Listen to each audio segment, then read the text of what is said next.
anticipé pour nos 10 grandes sociétés de transport sur 5 ans.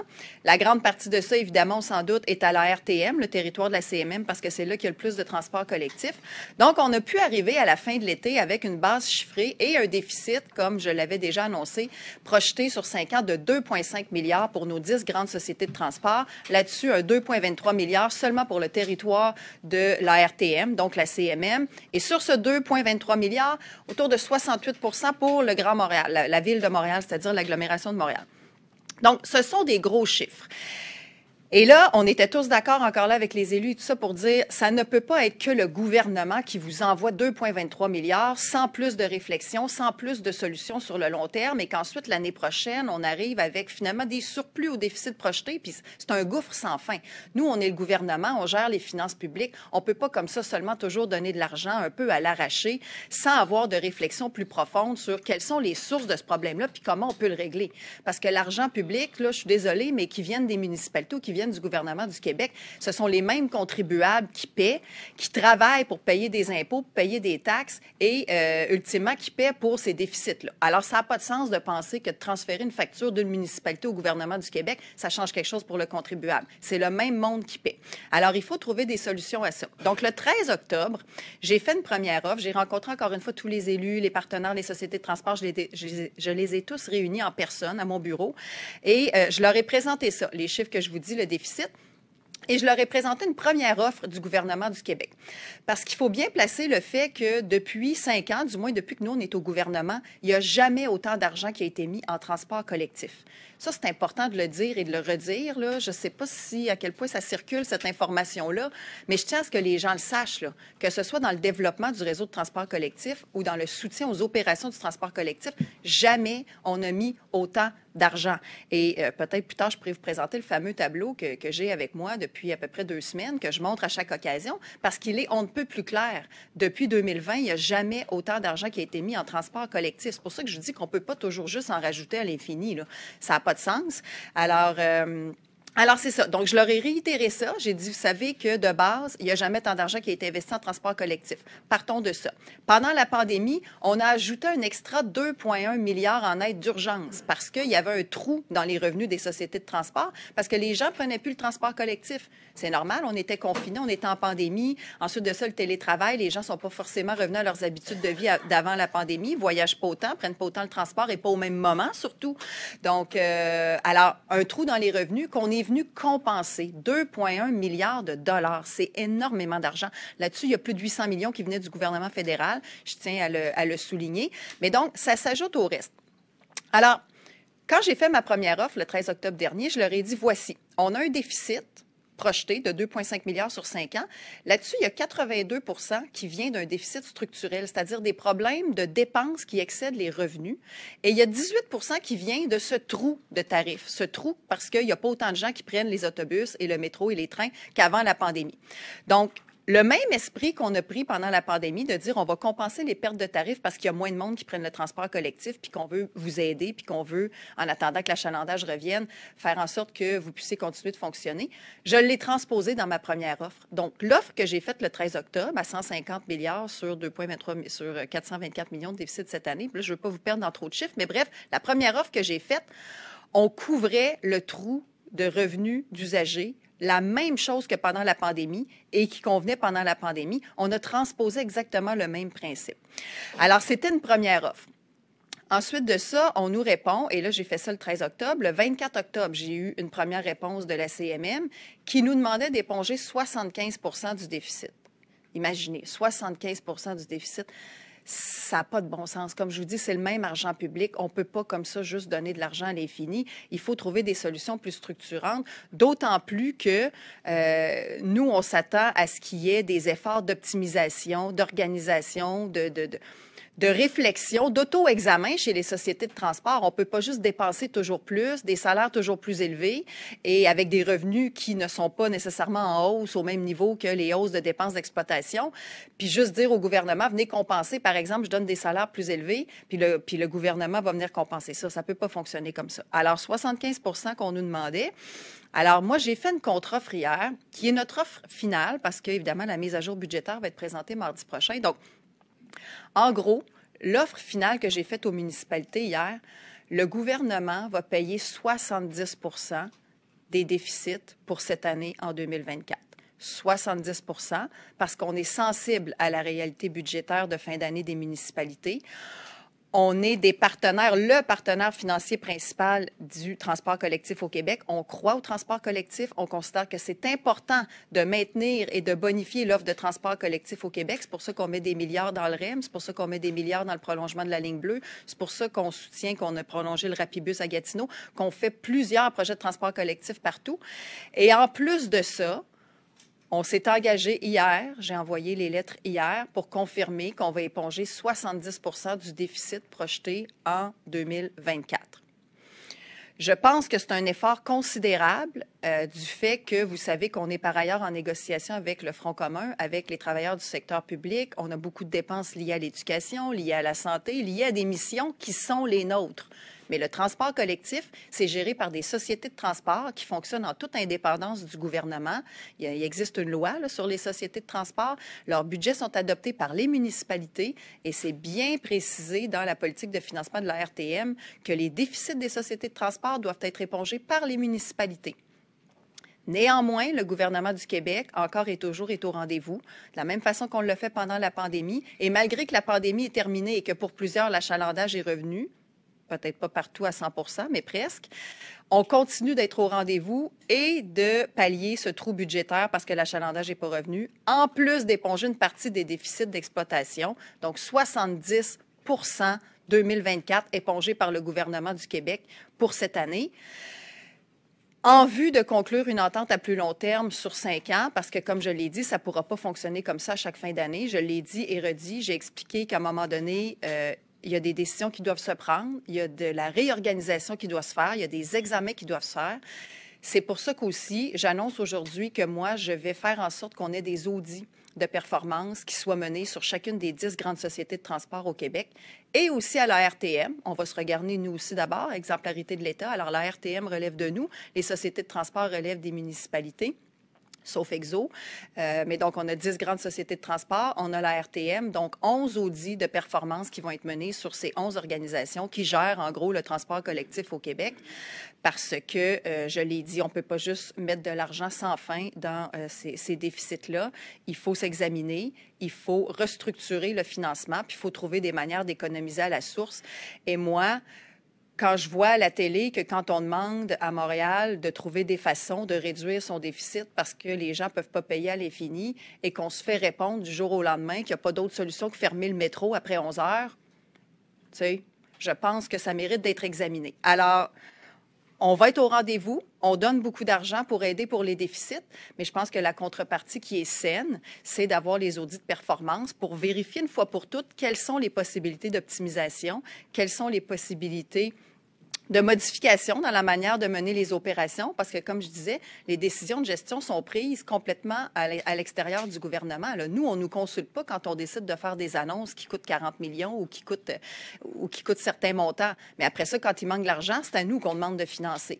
Alors, je pense que en tant que dépositaire des fonds publics et responsable d'une saine gestion des fonds publics, comme gouvernement du Québec, la chose à faire à ce stade-ci, une fois qu'on aura réglé cette année, là, on est en train de le finaliser avec cette offre à 70 des déficits qu'on va éponger au gouvernement du Québec, c'est d'avoir des audits de performance, d'examiner comme il faut ce qui se passe dans ces sociétés de transport-là, de quelle façon est-ce qu'on peut optimiser les dépenses, maximiser les revenus, bien sûr. On va le faire aussi pour la RTM et en parallèle, de continuer de travailler pour trouver cette entente sur 5 ans pour qu'au bénéfice des sociétés de transport, des municipalités et des usagers, on arrête d'avoir comme ça ces exercices-là comme aujourd'hui de fin d'année où chacun y va de ses chiffres puis chacun veut pas demande toujours plus d'argent à l'autre. Là, c'est pas fonctionnel, c'est pas réaliste.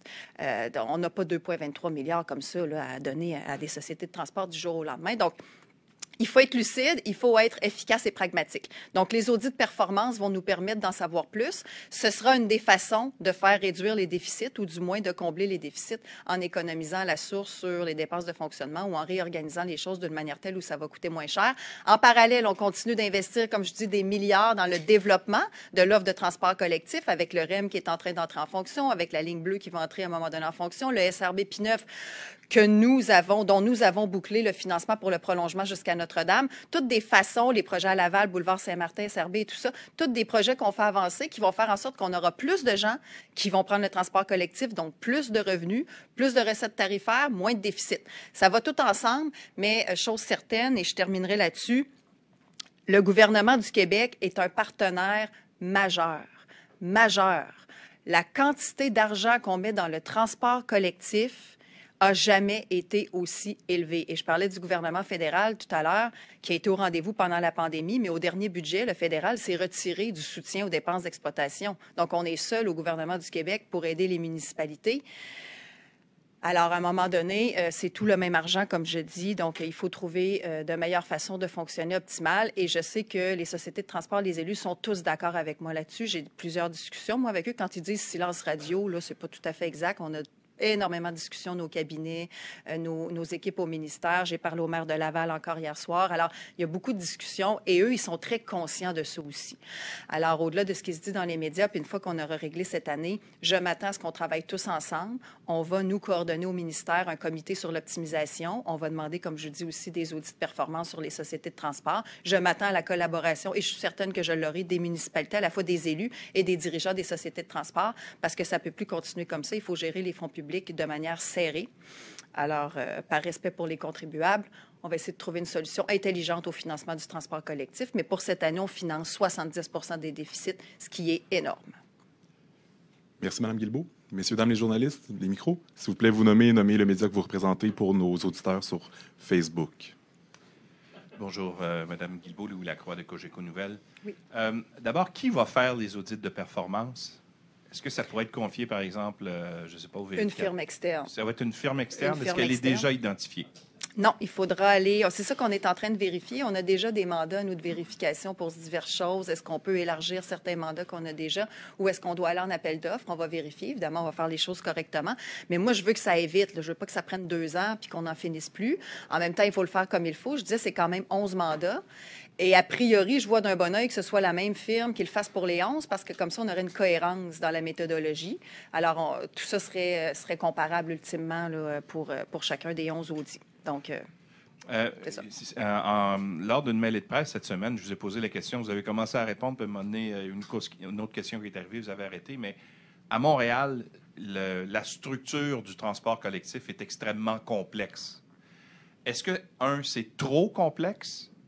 Et est-ce que vous vous attendez qu'au terme de cet audit de performance-là, on arrive avec une restructuration importante, par exemple, de toute l'organisation du transport en commun dans la région de Montréal?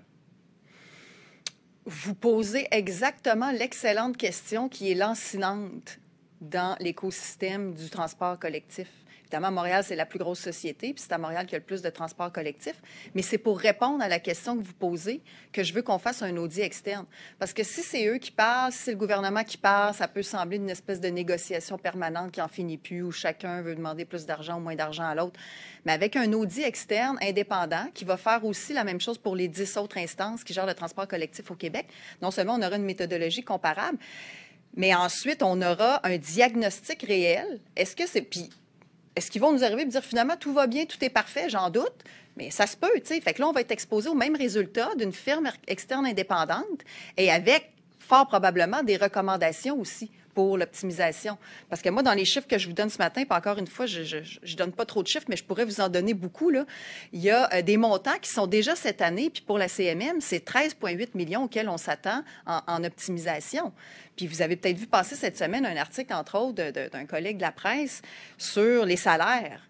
Tu sais, je veux dire, quand on augmente les salaires pendant la pandémie, les salaires des cadres, alors que, justement, il n'y a plus personne dans le transport collectif puis qu'on a besoin d'argent pour pallier nos trous budgétaires. Il y a des choses comme ça, puis je ne veux pas lancer la pierre parce que, tu sais, des fois, c'est facile de faire des liens boiteux, mais Je pense qu'on est dû pour un examen parce que le transport collectif se développe de plus en plus. Ce sont des problèmes qui apparaissent avec l'ère du temps. Le transport collectif, il y a 20 ans, je ne sais pas si c'était journaliste il y a 20 ans parce qu'on est jeunes, vous et moi, mais tu sais, c'est pas les questions qu'on abordait là. Mais aujourd'hui, c'est omniprésent. Donc, il faut être de son temps. Puis là, je pense qu'on est dû pour un examen des fonctionnements pour être le plus efficace possible parce que de toute façon, c'est appelé à se développer de plus en plus. Mais je comprends, vous avez donné l'exemple des salaires qu'on s'est donné, les hausses chez les cadres. Vous trouvez qu'il y a eu de l'exagération? C'est pas ce que je dis, mais c'est que je me mets à la place d'un contribuable qui paie des taxes, qui paie des impôts, qui paie tout ça, puis qui voit ça, qu'on fait juste demander toujours de plus en plus d'argent. Comme je dis, qu'on le demande au gouvernement ou qu'on le demande aux municipalités, ça revient au même. Mais la personne l'instance qui a le contrôle sur les dépenses, c'est les municipalités et les sociétés de transport. Ils prennent leurs décisions. Prenez l'exemple quand ils ont annoncé la gratuité pour les aînés à Montréal. Parfait, dans un monde idéal, ça serait gratuit pour tout le monde. Mais il y a un coût associé à ça. Et ensuite de ça, on se tourne vers le gouvernement du Québec et on demande « financez-nous ça ». Tu sais, nous, quand on a des hausses de dépenses liées à des augmentations salariales au gouvernement, on ne peut pas se tourner vers le fédéral et dire « pouvez-vous payer parce qu'on a plus de dépenses ». Ça ne peut pas fonctionner comme ça. Alors, mais c'est une responsabilité qui est partagée avec tout l'argent qu'on met depuis 5 ans, entre autres dans la pandémie. Je pense qu'on a fait la preuve hors de tout doute que ce n'est pas juste des belles paroles de dire qu'on soutient la mobilité durable. Là. Beaucoup d'argent qui a été investi. Mais il faut faire, je pense, une réflexion puis un exercice d'auto-examen. Puis je le fais pour la RTM aussi. J'inclus l'instance du gouvernement là-dedans. Puis on va voir ce qu'on peut faire après. Merci. Oui, Dany Côté, TVA. Vous êtes passé quand même de 20 à 70 dans les négociations. Comment vous en êtes arrivé là?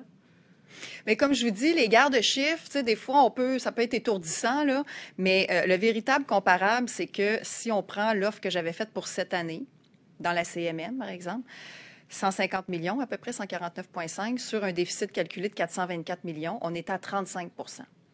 Et là, puis je veux, parce que ça serait compliqué, là, il y a des déductions à ça et tout ça, mais le déficit cette année, puis je l'ai finalement, le déficit total pour le Québec cette année maintenant est de 376,4 millions. Parce qu'au 31 octobre, la RTM a refait une actualisation du cadre budgétaire. On a été capable d'aller chercher 72,3 millions autrement et pas en augmentant les quotes-parts, mais en optimisation et tout ça. Donc, on a un nouveau déficit national de 376,4 millions.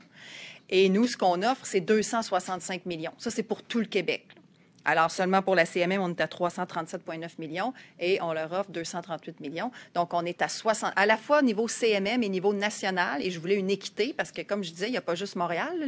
Il y a 6 sociétés hors CMM qui, eux aussi, ont des besoins. Évidemment, les montants ne sont pas les mêmes. Mais donc, on est à 70 % partout. Et sur l'argent qu'on va donner, pour la CMM, je ne l'ai pas dit tout à l'heure, mais pour moi, c'est important. Il y a un 20 millions sur le 238 millions qui va aller dans la CMM. Il y a un 20 millions qu'on a spécifiquement demandé à ce qu'il soit attribué aux couronnes.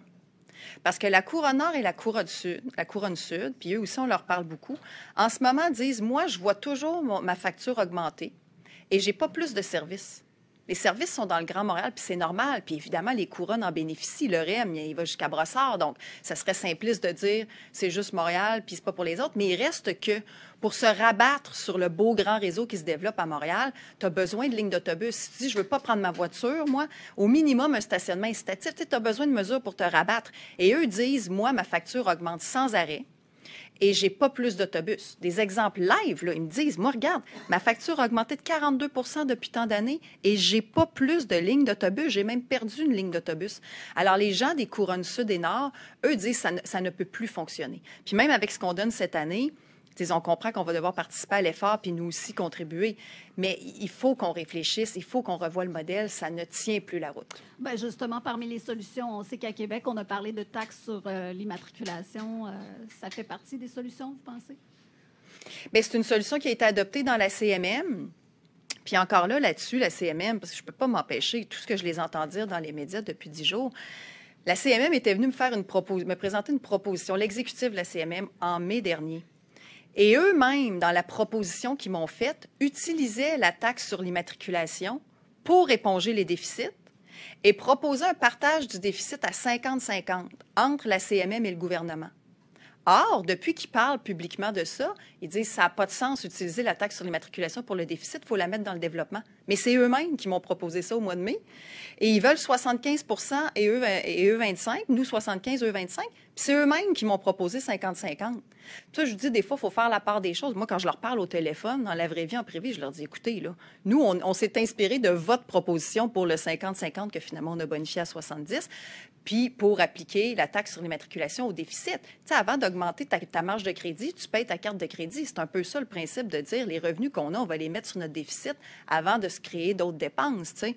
À Québec, il est temps d'y aller avec ces mesures, vous pensez, ou non? Dans la CMQ, je sais que la CMQ a démontré de l'intérêt. Je ne sais pas s'ils m'ont envoyé officiellement la demande. Enfin, si je ne l'ai pas reçue officiellement, probablement que ça va venir. Bien, nous, on a de l'ouverture. Si, tu sais, c'est une décision des élus. La CMM a décidé de se doter de ça. En fait, ils l'ont augmenté cette année. Il y avait déjà 45, ils l'ont porté à 59. Si la CMQ, moi, j'ai beaucoup d'ouverture. Ça fait partie des gestes d'autonomie que les instances municipales prennent pour régler leurs problèmes. Alors, on peut difficilement être contre. Alexandre Duval, Radio-Canada. Madame Guilbeault, dans votre proposition initiale, on chiffrait le déficit pour l'ensemble du Québec à plus de 400 millions de dollars. Même pour la RTM, c'était plus de 400 millions. Là, la RTM nous dit que leur vrai déficit, c'est plus de 500 millions. Puis aujourd'hui, vous changez votre chiffre de votre proposition initiale. Vous nous dites qu'on est rendu dans les 300 millions pour le déficit. Qui ment? Bien, personnellement, là, vous me parlez pour 2024. Oui. Bon, effectivement, le premier chiffre qu'on a présenté le 13 octobre était de 424 millions. Mais c'est ça qui est compliqué, puis je ne veux pas perdre les gens, là. Mais nous, on est parti du déficit de la RTM. On a déduit justement les revenus projetés de la taxe sur l'immatriculation, comme je viens de le dire. On l'a appliqué au déficit, donc ça réduit le déficit.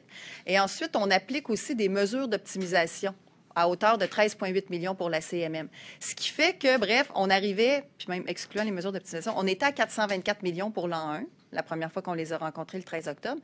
Et depuis ce temps-là, on a, à la RTM, trouvé une optimisation de 72 millions. C'est-à-dire qu'on fait, nous aussi, ce qu'on demande aux municipalités et aux sociétés de transport de faire, là, on le fait, nous aussi. C'est pas juste d'un côté. Moi aussi, j'ai dit à la RTM, gérez-vous, trouvez une façon de réduire puis d'arrêter de demander plus de quote-part. Il faut que nous aussi, on se regarde puis que nous aussi, on s'optimise.